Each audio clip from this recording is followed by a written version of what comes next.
The Saturday Morning Snap is a one-stop fantasy shop, bringing weekly news and advice in under an hour. I'm Mackenzie Tout, joined by Landon Monula. Welcome to the podcast.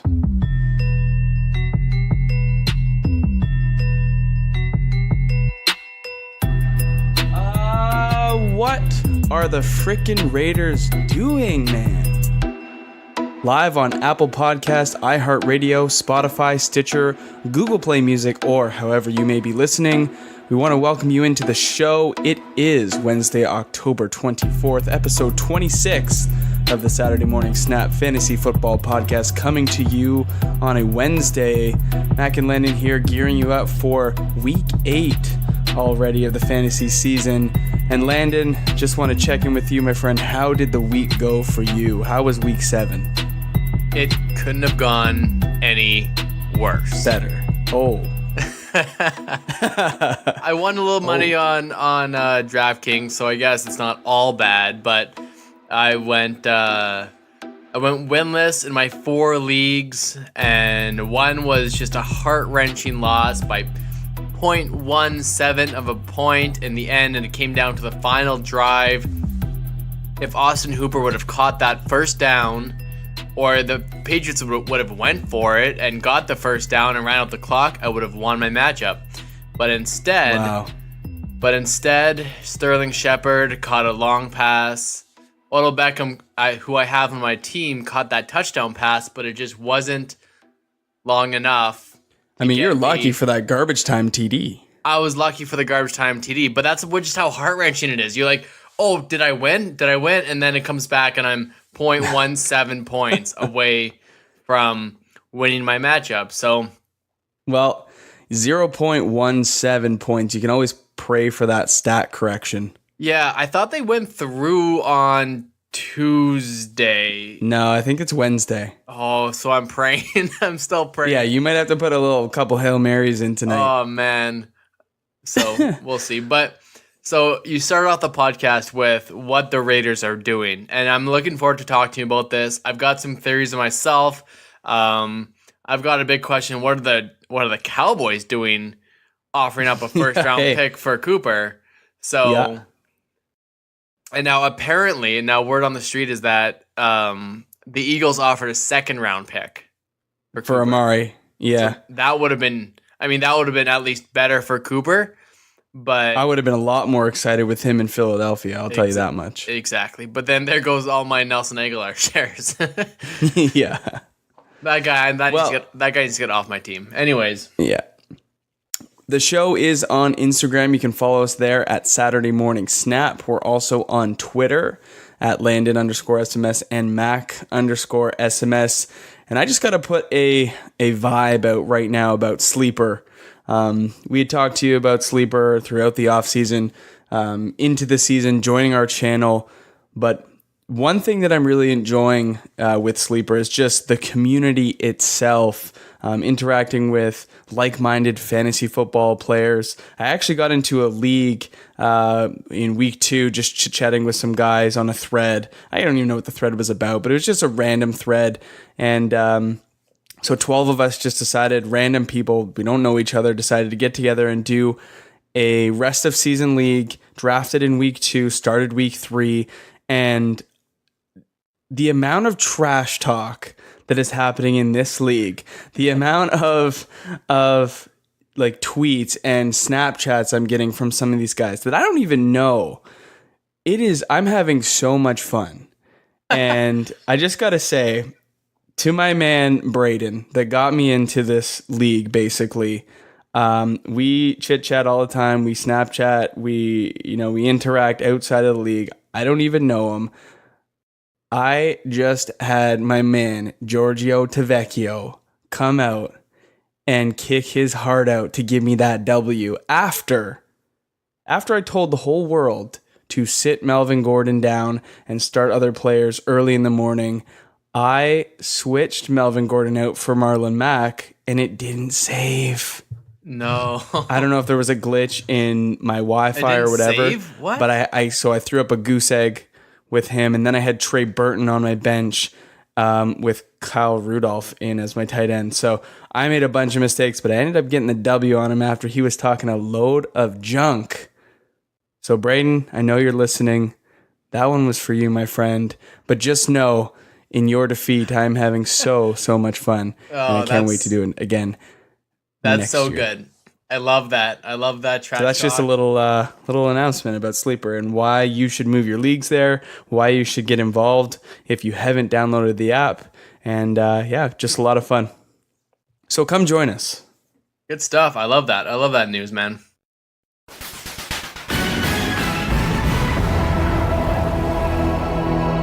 So what do you want to talk about today on this fine Wednesday, my friend? Yeah, news notes, injuries, or I guess avoiding injuries, escaping injuries. I don't know what you want to really call it, but let's start with the biggest news of the week with the Amari Cooper trade from Oakland to Dallas. I'm going to pass this one off to you because you are the resident Amari Cooper owner in many leagues. I don't own him anywhere in 6 leagues that I play in, so I'm going to pass this off to you and tell me what you think about this whole ordeal. So I have him in Dynasty, and I think that's really the best place to have him. He is still 24 years old. You've probably heard this all week that he's the same age as Calvin Ridley. But the big thing is, so 2 things. I think Dallas now is he's gotten to a place where he can get paid. He can get paid in Dallas. It seems like they always like their star wide receiver. And this is a good way to gauge if Dak Prescott is the future for them. Because if he's not, if he can't give Amari Cooper the ball, get him the ball, then maybe they'll keep Cooper and look to change at quarterback. So as for the Raiders, they get great value for Amari Cooper getting a 1st-round pick, whereas I know everyone has heard this all, but Josh Gordon got sold for a 5th-round pick. So either way, the Patriots got great value and the Raiders got great value. I think the Raiders have great value in trading away Amari Cooper. He clearly wasn't working in the offense. They have 3 1st-round picks now for next year. So the future looks bright, but it's going to take a long time for this team. And Marshawn Lynch heading to IR for at least 8 weeks. He's out for your fantasy season. So things aren't looking too good for Oakland. Things are on the rise, hopefully, for Dallas. I don't really know what Amari Cooper's value is in Dallas just because of Dak Prescott. Dallas isn't really a good passing team. Maybe it'll encourage him to throw the ball just a little bit more, but I don't know. I don't know if I'm not an Amari Cooper owner, but if I was, I feel like I would be selling him on the hype news. Are you on the same thought process, or are you going to be stashing or holding? Absolutely. I'll try to trade him if I can. He's still worth something to me in Dynasty, so I'm fine to hold him because his value is very low. And if people in our league in particular know what they're talking about, they're not going to spend up for Amari Cooper on this hype. We only have one Dallas Cowboys fan in our league, and he rejected my trade offer. You know what? He did message me and said, I really want to bite on this. And I was like, no. It's your fault. I might have talked him out of it.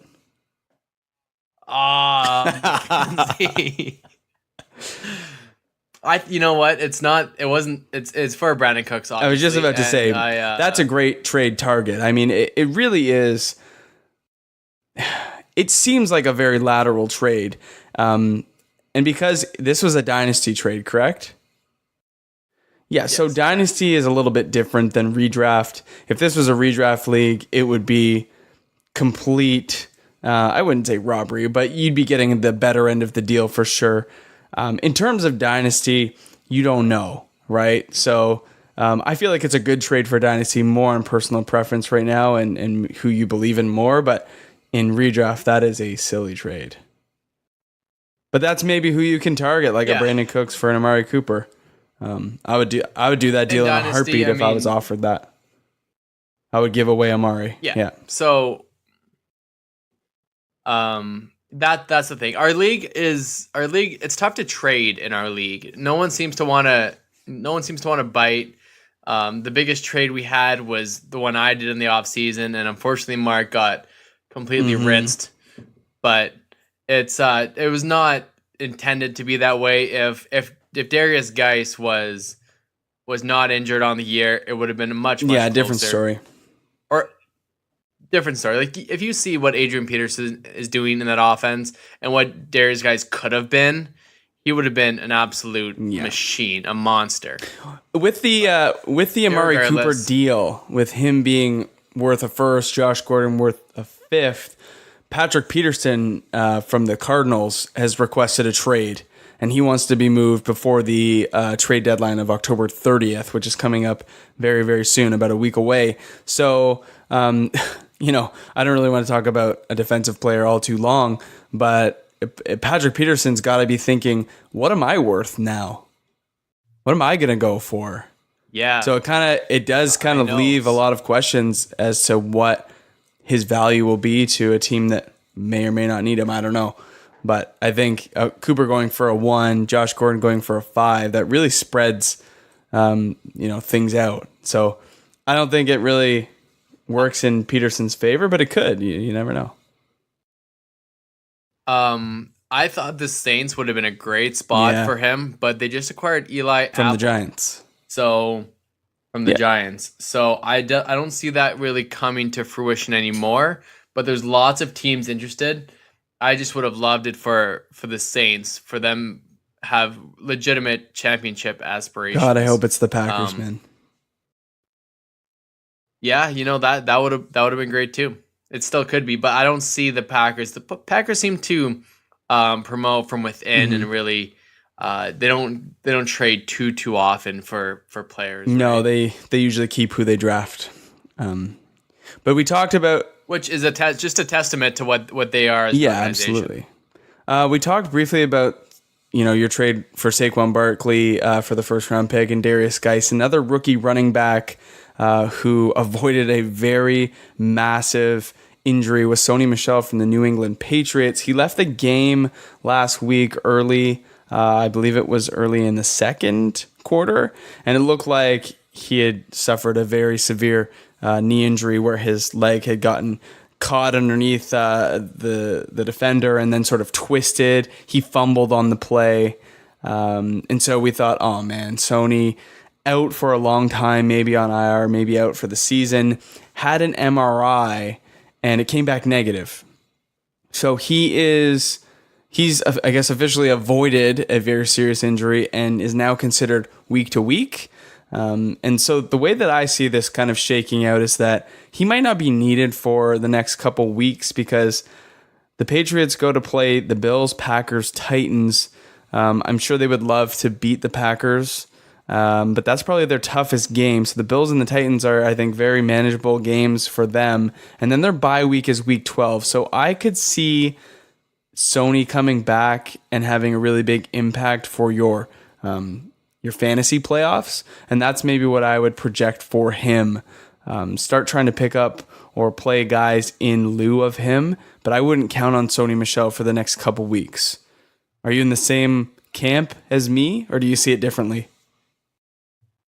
Yep, I'm in the same camp. Good news about his knee, but you should be without him. It's that there's now this backfield in New England's going to be a little bit more murky. They love James White, but they're not going to give him lots of work.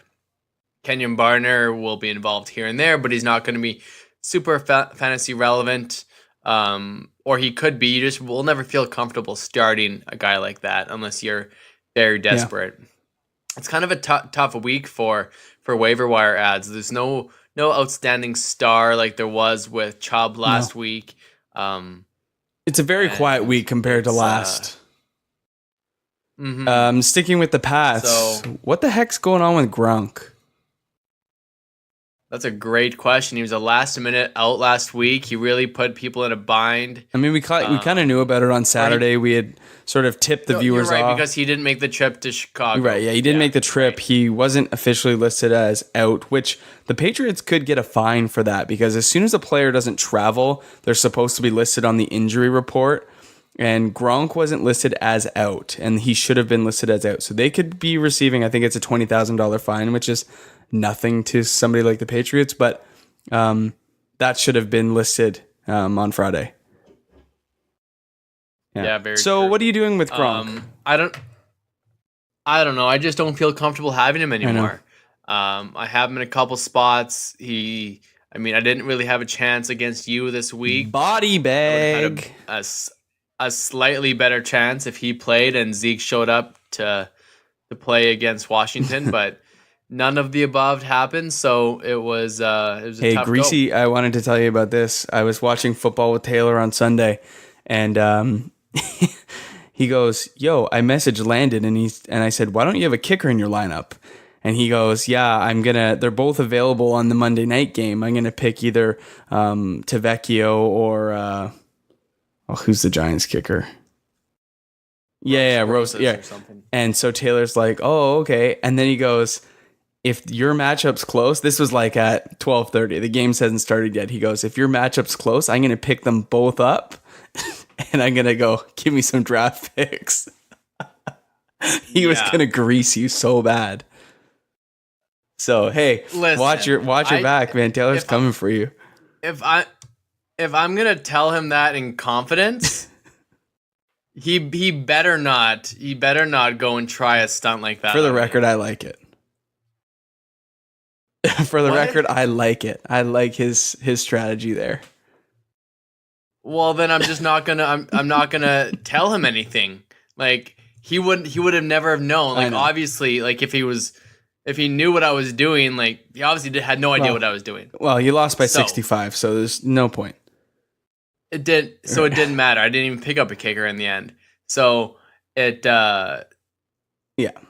It's one of those things. If I have confidence in you to tell you what I'm gonna do, you better not do me like that, Taylor, or else hell will be coming down. I thought it was hilarious, man. I was dying laughing. I thought it was hilarious. And there would have been, because it wouldn't have helped him at all. Him like trying to get picks from me, no chance. I would have never. I don't care if I was winning. You would have taken the points. L. I wouldn't have. I would have taken the L before giving him picks. Going back to Gronk real quick. So, good luck. Good luck, Tay. Going back to Gronk real quick. Rest of season adjustment for Gronk. I'm going to say no adjustment. Hopefully this is just a minor little injury. And, for the record, I'm not selling Gronk. I think that's silly, but I would buy him. If the opportunity presented itself and I could get a Gronk owner who was fed up, I would buy Gronk. I wouldn't feel as a Gronk owner. I don't feel comfortable having him. He's no longer the tight end one in the league. So it's your boy Zach Ertz. It's between Ertz, Kelsey, and then you know what? There's a lot of guys that are showing up, like the Trey Burtons and Kittles of the world are really. I know they're not consistent. You can't rely on those kind of fantasy points, but they're killing it. So for all those people that waited at tight end, it's paying off. The Ebrons and the Kittles and the Trey Burtons of the world are winning you matchups on their own.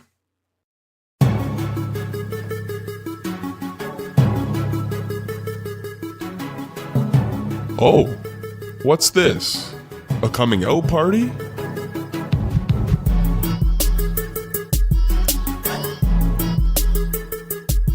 All right, let's move it over to our studs of the week. Funny enough, big stud this week, Marlon Mac. The emergence is upon us.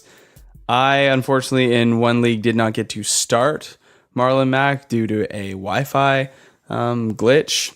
Probably I should have checked. But anyways, had a great game, 19 for 126 and a touchdown on the ground, and then caught 2 for 33 and another touchdown through the air. And so he really was that driving force on the ground that the Colts so desperately needed. Because let's face it, Wilkins and Hines, I mean, getting it done at times, but no real run game, between the tackles, bruiser run game. And I think Marlon Mac really gives you that. So having those other two guys in there as change of pace backs is great, but Marlon Mac is the real deal going forward.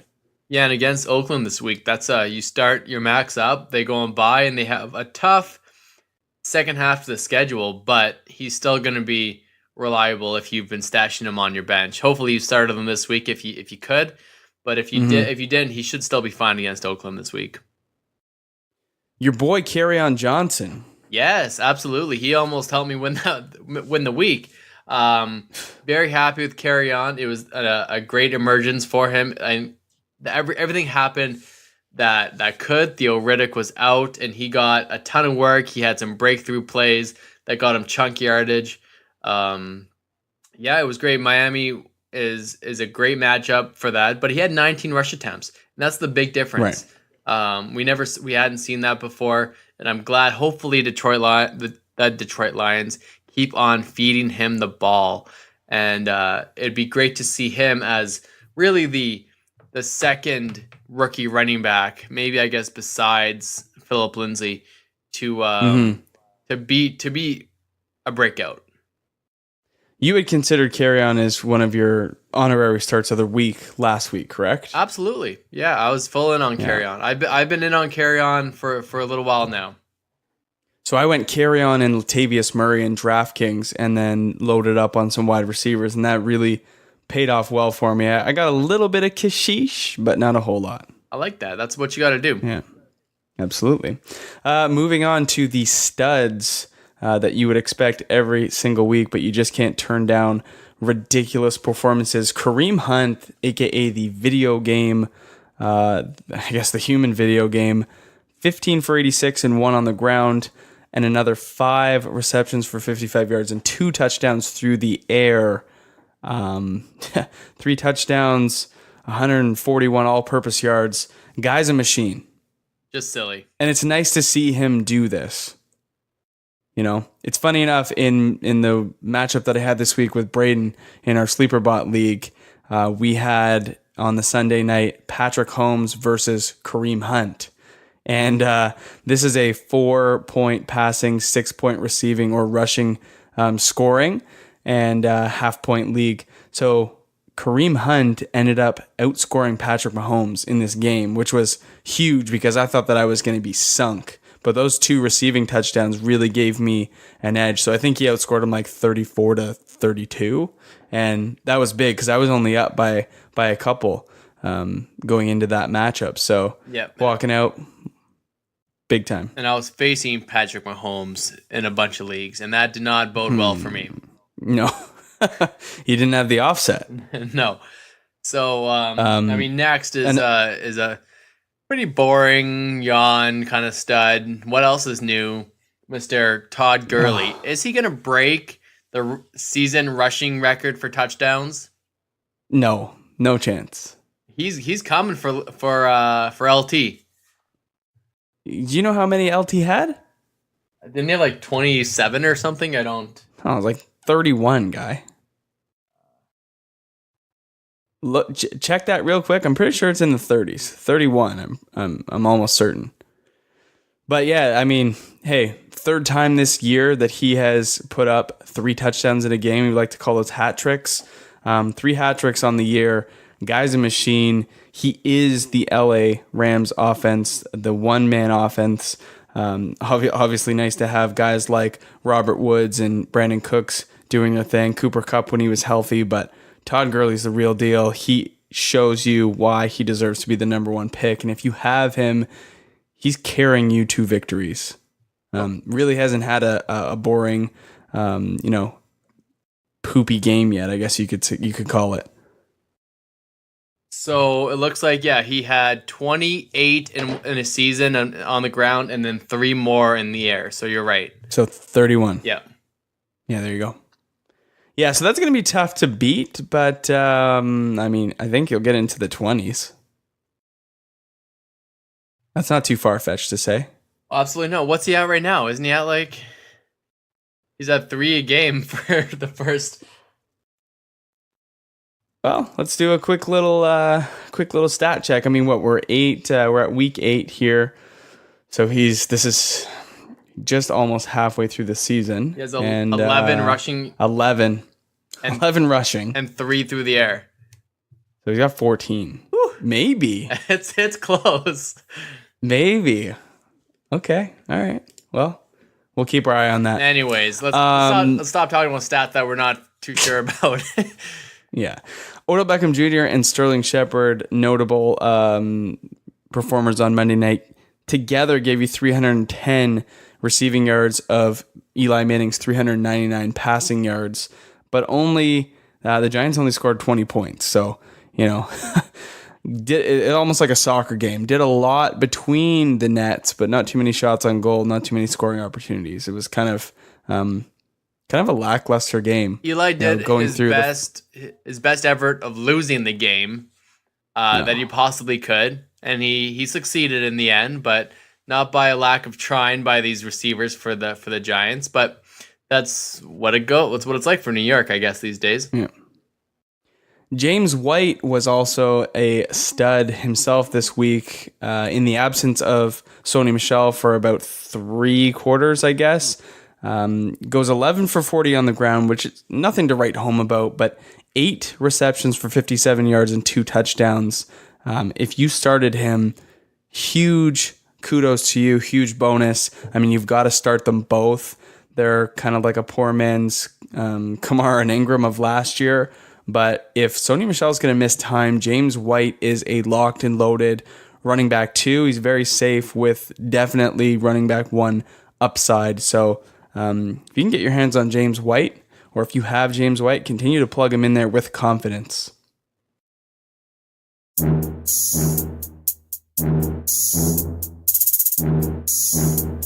Psst, take a seat, pal. Yeah, and unfortunately now we're done with the stud section, and we got to talk about the duds. The guys that you had in your starting lineup, and they probably lost to the week. So, not in all cases, but this man lost me a few matchups. Mr. Allen Robinson from the Chicago Bears, 1 reception for 9 yards. That's it. 0.9 points in a half-point league. What a joke. Sorry, not 1 for 9, 1 for 4. That's all it was. 1 for 4. What a joke. So, in a game where the Chicago Bears scored a ton of points against the Pats, looked competitive for a while, moved the ball, Allen Robinson was nowhere to be found. So do you put this up to the Pats taking away the best option, because they tend to do that? Or do you just, Is it Mitchell Trubisky, or are you just down on A-Rob now? You know what? Trubisky had himself a fine game, but there was a lot of use of Jordan Howard and Tariq Cohen. There wasn't a whole lot downfield. I mean, you even saw it with Taylor Gabriel not really getting as many looks as he had got in previous games. Trey Burton was used. He had himself a big game. But that's sort of what was given to them, and that's sort of, I think, what was comfortable for Mitch Trubisky. I mean, you've seen it. He doesn't like to throw it down the field. No. He likes to find stuff over the middle that's safe, that he feels like he can complete. And very typical game script for him. When the going got tough, the throws got shorter. And so it seems like I think that really. Go ahead. Sorry, when he throws downfield, he underthrows everyone. So it's very true. That could just be him having flashbacks every time he sees someone deep open. He's like, well, maybe not. Check down. Actually had Allen Robinson on a back shoulder throw and actually didn't throw it back shoulder, threw it in front of him, almost got picked. That's what he does. Yeah, I know. But very frustrating, I think. You could see it in Allen Robinson just creating separation at times and not getting looks or having balls that weren't thrown in a catchable area. So I don't really put this one up on Allen Robinson too much. It's maybe more of the Patriots scheming is probably a good point, but also Mitch Trubisky just not feeling comfortable downfield just yet. I think that'll come for him. You got to give the dude a hand, though. Like 85 yards rushing, somewhere in that neighborhood. Like, that's a huge baseline for a quarterback. But I'd like to see more out of Allen Robinson. I drafted him to be a wide receiver 2/3, and I would have been better off just not playing him. Yeah. Because then I would have known I would get about 0. So it's funny. This is the first Sunday all year I wasn't able to watch barely any football. So I'm in the midst of trying to catch some short games on DAZN and try to catch up and see what actually happened with some of these guys. But the big question, I mean, Houston's doing pretty well. They're doing very well in the season. It's 4-3. It feels like it's going to be a time for them to really take this division. But what happened with Deshaun Watson? Why was he such a dud and they won the game, right? Yeah, I mean, Lamar Miller had himself a really good game. But DeAndre Hopkins had himself a good game. So, I mean, when you look at what Deshaun Watson was able to give you, 50% completion rate, 12 for 24 for 139 and a touchdown. He just didn't give you what you expected. And I know they're playing a tougher opponent. I understand that. But at the same time, Blake Bortles was so bad. Yeah. And I mean, these past 2 weeks, he's only had 25 and 24 attempts. That just doesn't cut it as a fantasy quarterback unless you've got a lot of rushing yards. Not when you compare it to like Drew Brees and Phillip Rivers throwing for like 50, 60 attempts a game. Exactly. You drafted this guy, and this is what we sort of feared for Deshaun Watson. If you drafted him where he was being drafted, his ADP was like third, fourth round.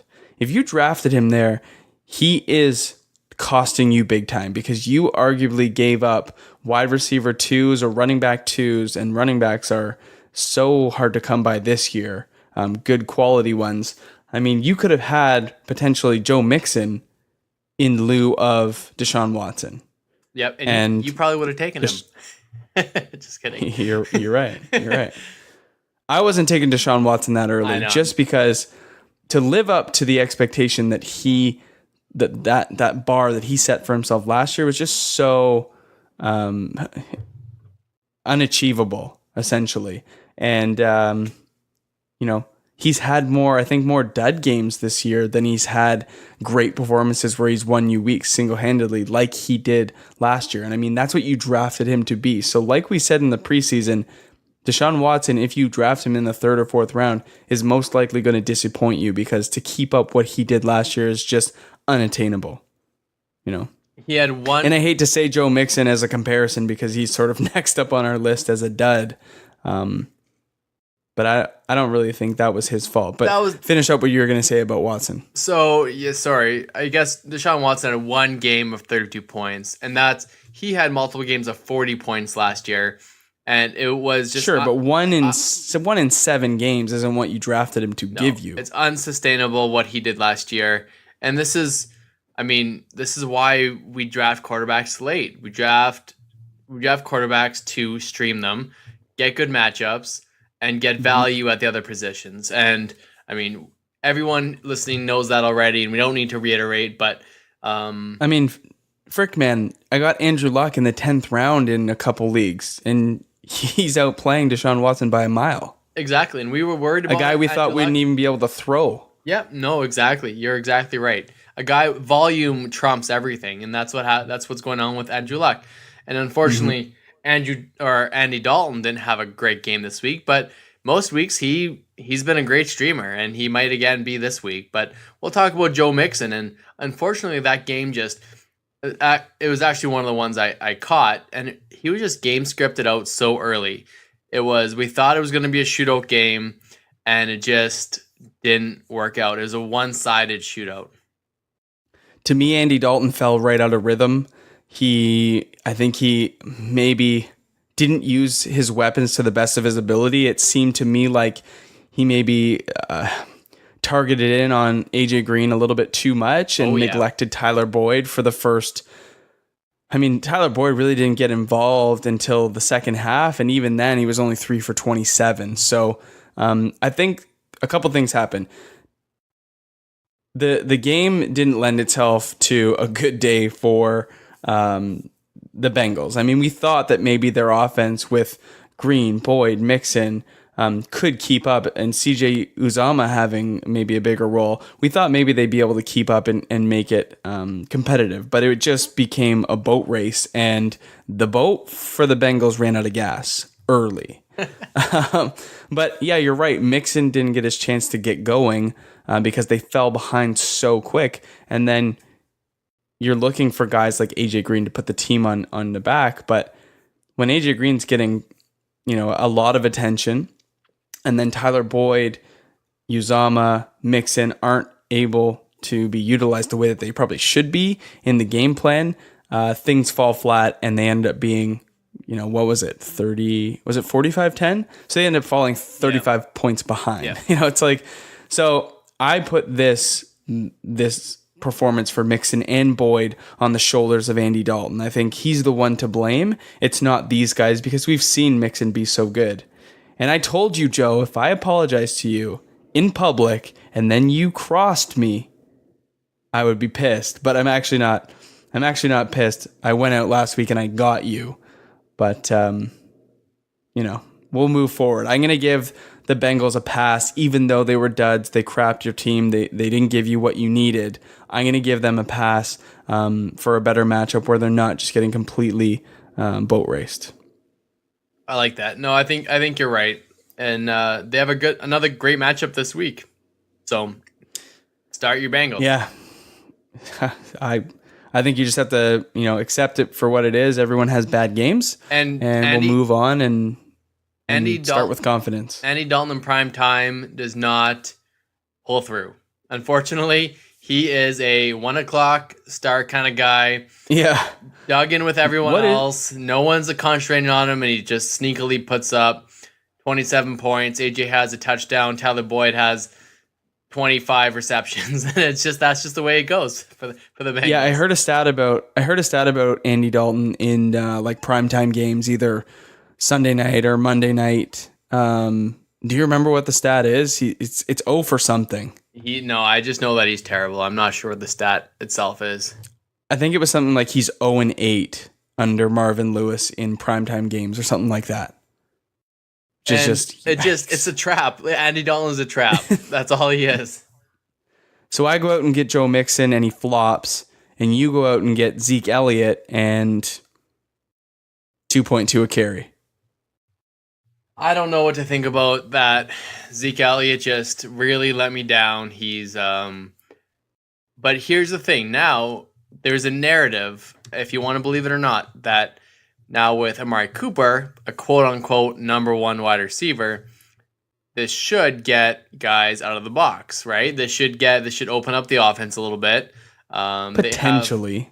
They have a decent, on paper, decent wide receiver core. If they can get Cooper and then Gallup on the other side and Beasley in the slot, it's not terrible, right? There are worse in the NFL now. Whereas before they were the worst. But so it just opens it up a little bit more. So I have hope for this offense. They're on bye this week. It bodes well for everyone. They can get Amari Cooper involved with the offense. And yeah, I have decent hopes for this Dallas offense. I'm looking just to sneak into the playoffs now in this point in our Gridiron League and hopefully make a run for it. But it's not boding too well for me right now. Yeah, I'll probably lose to Petey this week. He's got Gurley and I don't have anyone. Yeah, best of luck to you there, my friend. Yeah, Zeke is on bye. Thanks. Well, I think that covers it for studs and duds. You got anybody else in mind? No one in particular in mind. Kirk Cousins really sucked too. Yeah, this Adam Thielen is just so good. Is he the second best receiver in football right now? To who? Adam Thielen.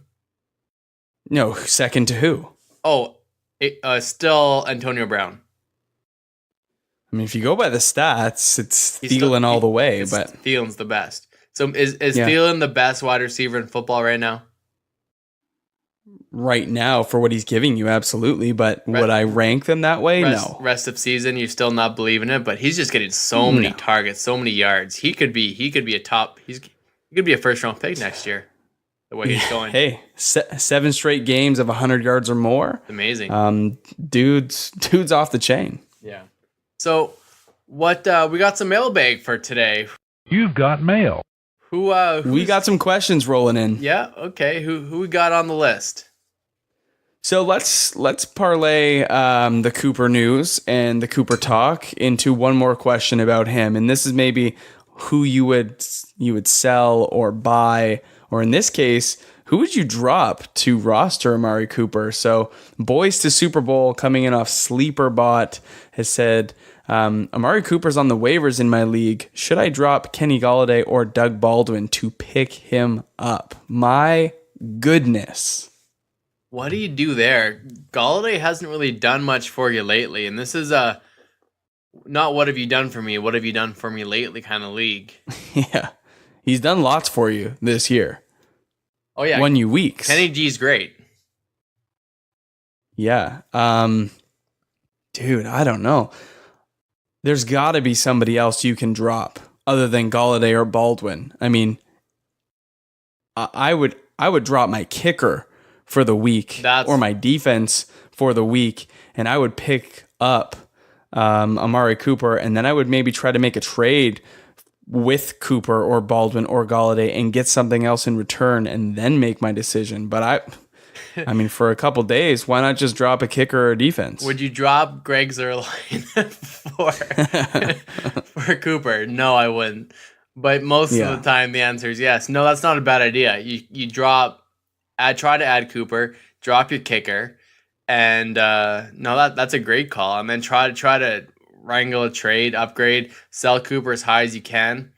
Or even try to sell Baldwin or Golladay, because you're probably going to yield more with those two, I think. I like Baldwin. I think Baldwin the rest of the season is going to be just fine.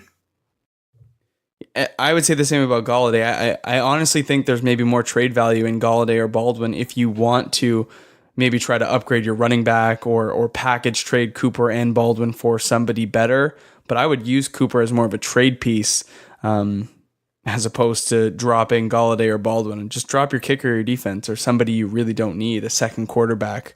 Yep, that's a great call. Those are guys I would target instead. Yep, good call. I like that call. So, but if you had to pick, would you drop either? That's the question. I'm gonna say no. No, stick with your guys. Yeah, I like I'm gonna that. say no. Yep. A Tailor of Two Worlds coming in off Instagram. How do you know how much fab to bid on a player? I never know how much to bid. So what kind of factors are you sort of thinking about when you're considering how much to bid on players? How do you come to your final values? I mean, I know how I do it, but I want to maybe get your take on it. So it all depends on needs. And last week, if you had say $42 of your $100 fab budget left, and Nick Chubb was on the waiver wire, go and look how much everyone has left, what they need, if they have anyone to drop. If there's guys with more money than you, check out their rosters real quick. And if there are guys in need just like you do, spend 90%. Spend all of it. But as for this, you're saying if you need, correct, on your needs, unfortunately this week there's not much available. Chris Ivory, he could be a very good ad if yuck, if LaShawn McCoy is out. And if you're desperate, if you roster, or if you have Chargers, if you have Melvin Gordon, if you have Derrick Henry or Deion Lewis, guys on bye this week, you're in real rough shape, you need to get that guy on your team. There's no point in saving your fab. If you have multiple bids in, you can budget yourself. You put your most in, put your 10 to 20% fab in, and then go down from there. It's it's all about knowing your league, using your budget, your free agent acquisition budget wisely is important. We have a couple leagues where people just don't. They still have $100 in our league of record, and it's ridiculous. We don't know. To their point, there's not much on waivers, but you're generally going to get a guy for $5 to $10 or you put in a zero bid and you might just get him anyways. It's trying to know your league. I know Taylor has gotten better at putting in bids and really getting guys. He got Latavius Murray last week. He spent up for him, but he got him. There's no point in saving him. And Taylor's in a rebuild mode, but he still wants to win. That's the kind of guy you want. You want guys you're selling for picks, but you're still gonna upset guys. Like he was trying to screw me over and try to get more picks. He still has a passion for fantasy football, and we love that in our listeners and our leagues. And it's hard to say. I don't overspend. I usually put, if I really need a guy, $20. I tried to get early on in the season James Conner. I should have bid $60 because the guy spent $40 or whatever it was on him. But you know, he did that, and it's won him several matchups in our league. Yeah, I look at it this way: if it's a player that I need on a week to week basis, addressing needs in your league is important. If somebody else is they have two quarterbacks and somehow they're both on bye, and someone's on the waiver wire that you both really, really want. I might spend up just a tiny bit more, but I'm usually staying in the 5 to 10% range. I usually don't go more than $5 or $6. So if it's a weekly ad, I'm $5 or less in most cases. Yeah, if it's a guy you're streaming, you're going to drop next week. Don't overspend on him. Yeah, and I always have a backup pick. So let's just say this is just, for example, let's say Phillip Rivers was sitting on the waiver wire. I might spend $5 if I just want him for this week, but then I'm going to drop him next week because Drew Brees is back. Whereas if I had my quarterback go down, let's say it's Aaron Rodgers last year, Aaron Rodgers goes down, I need a quarterback rest of season, Phillip Rivers is available, I'm going to spend like $25, $30, $35 to get him because I need Phillip Rivers rest of season. Same thing applies to like Nick Chubb last week. Go out and get yourself Nick Chubb because his situation has changed. His opportunity has changed, and he's going to have long-term rest of season value. And so spending up to get a player that you could start week after week or trade for max value is so worth it. And like you said, you get nothing at the end of the season if you have the most fab. So spend it. Yeah.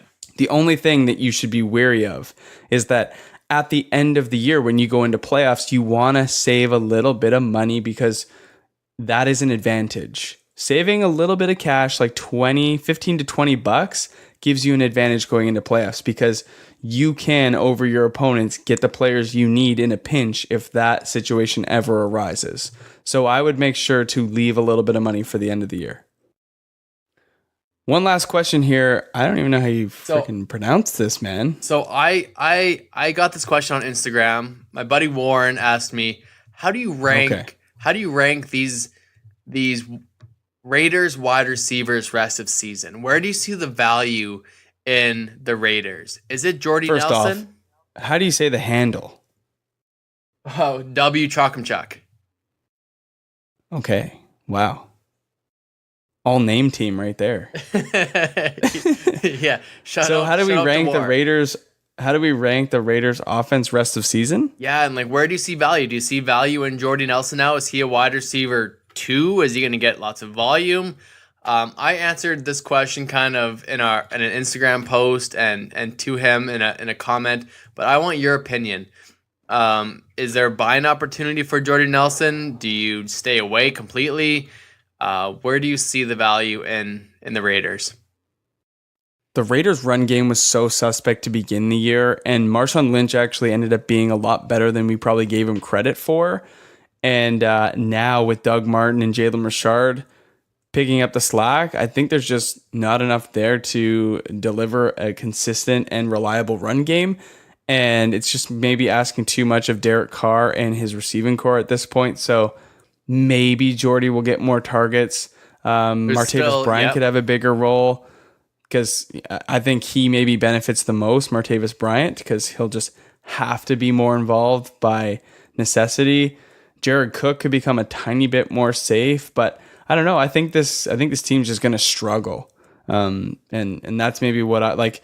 For example, I picked up Indy last week because they played Buffalo, so I'm like, great, perfect defense to pick up and stream.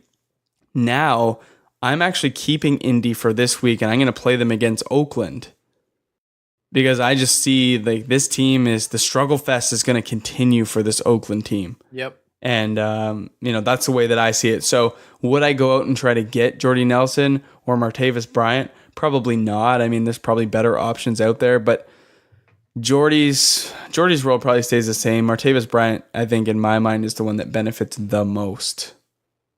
Yeah, so if Martavis is sitting on your waiver wire, see, I don't even know if I would add him. It's a flyer ad.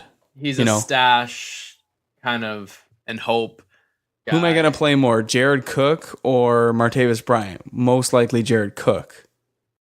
So right? on the waiver wire right now in Gridiron, we have Amendola, who's gotten tons of ads, Randall Cobb, Jakeem Grant, Christian Kirk, Martavis Bryant.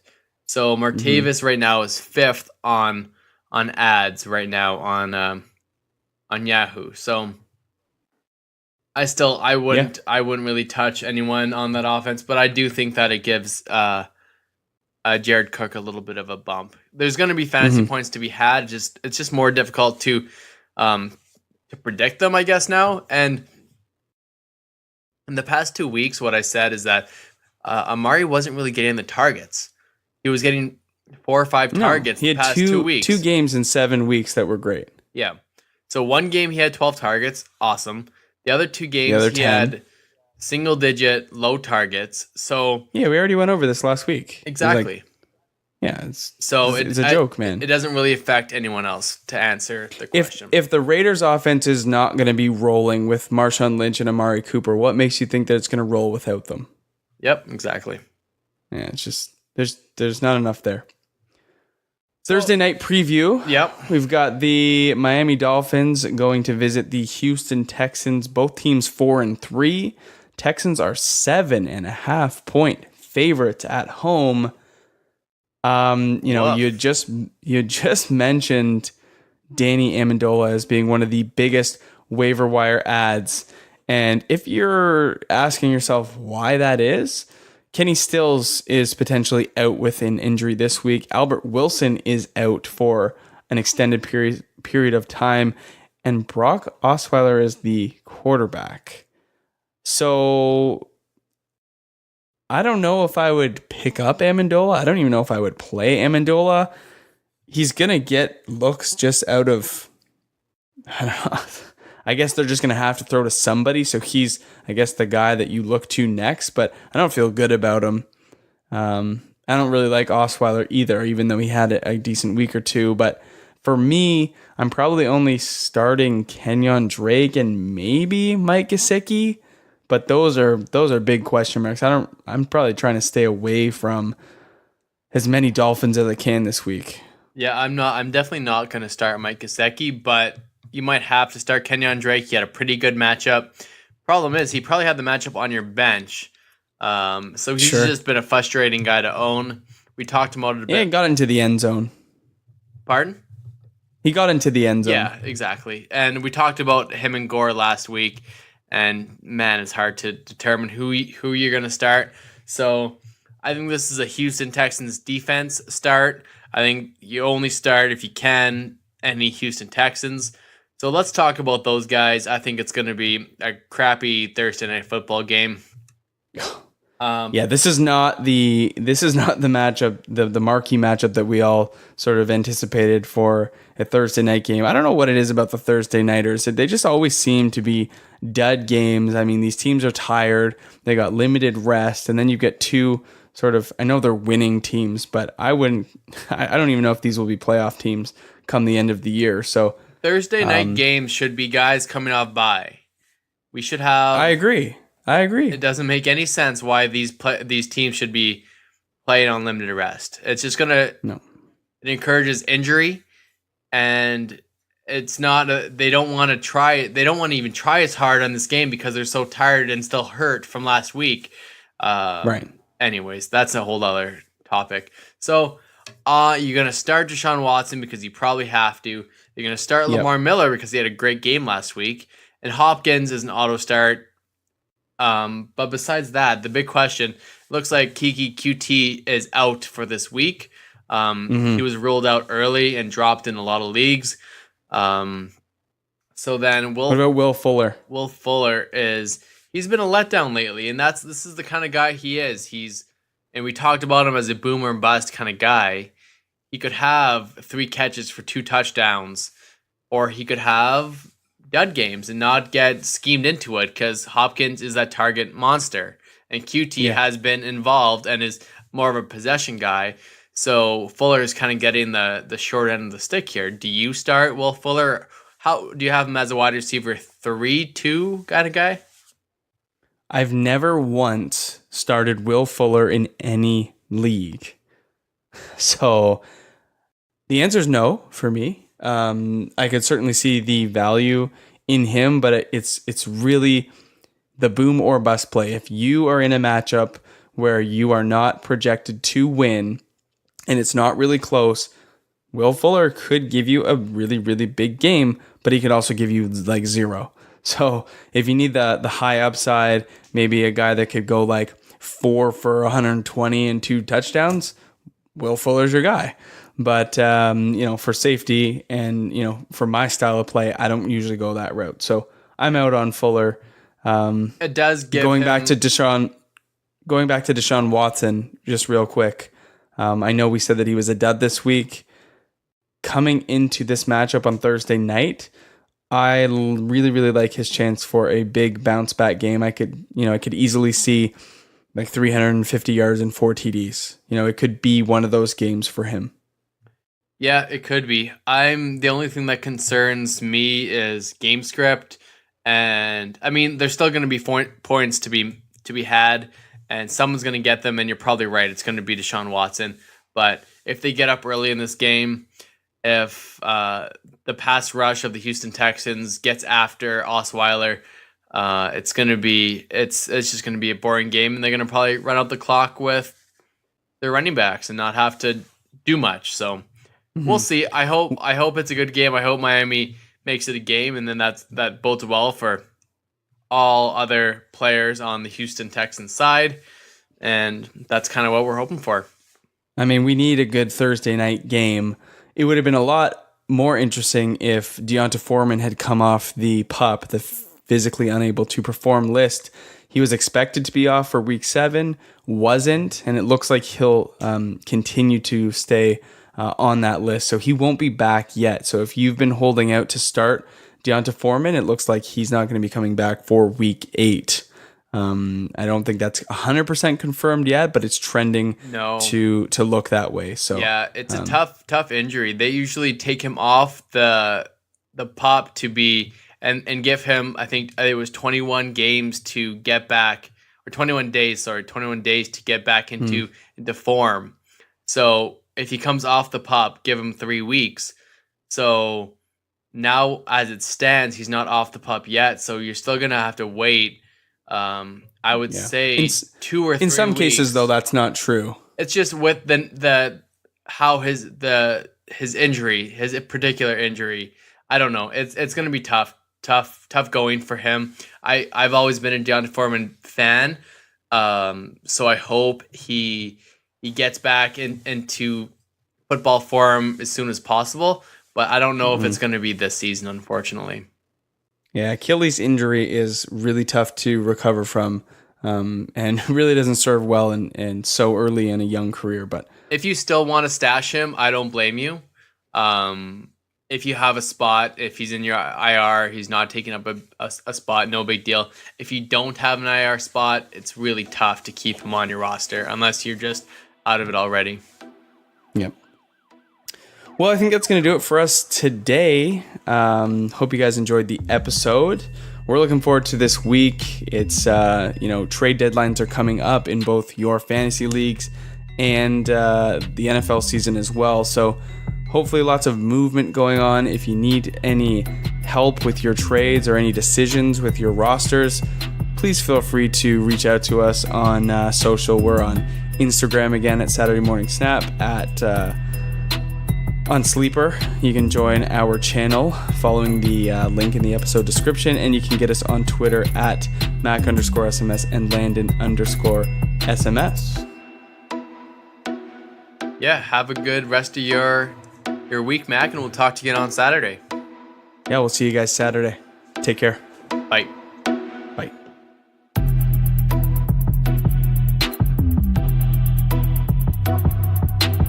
Thanks for listening to another episode of the Saturday Morning Snap Fantasy Football Podcast. Follow us on Twitter at Mac_SMS and Landon_SMS. Support this independent podcast at patreon.com/SaturdayMorningSnap.